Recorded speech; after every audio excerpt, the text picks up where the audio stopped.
Okay, figured out what the alarm was and a few other things. Yeah, so good morning. Just waking up again, and yeah, the alarm sound. A couple things this morning. Hey, welcome to the tent, Tectonic tent life. That sound, the alarm, if you watch the last video, that was a cell tower breach alarm. There's a big, now I noticed that when we were coming up, I asked my friend who dropped me off up here, he said, hey, look at that. And I said, hey, it's a big brand new chain link fence with a bunch of barbed wire all around it. Is that a base or something? And he said he didn't know. And then now that we're up here and the alarm went off and I found out that that's a cell tower. You can't see the cell towers. It's a cell tower lot or whatever. And if you even touch the fence, I just heard this from a guy up at the parking lot yesterday. If you even touch the fence, it'll set an alarm off. Now, I don't know if that's human touch, because animals, you think they touch it all the time, but it must have some sort of a sensor or something. I always wondered about that. And that made me think of HAARP, the HAARP facility up in Alaska. I have a friend who lives about 20 miles from there, Kenny Lake, Alaska. Maybe it's a little further than that, 30, 40 miles.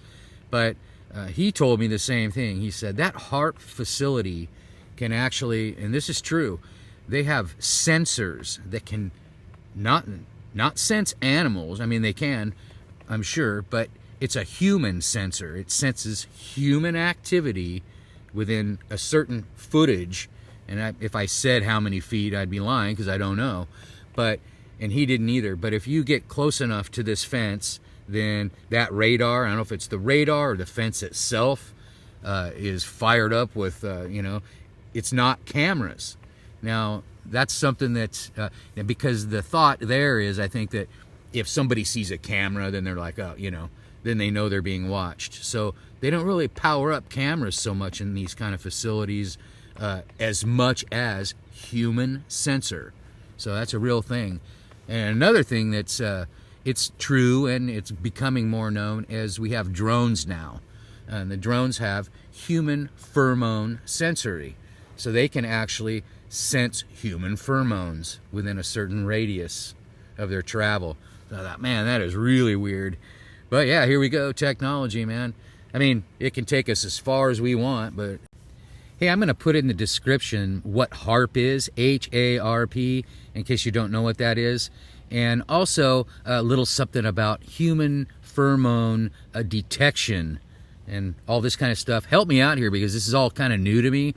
And since this all happened, now I'm kind of getting into it. I got a few hours to research stuff.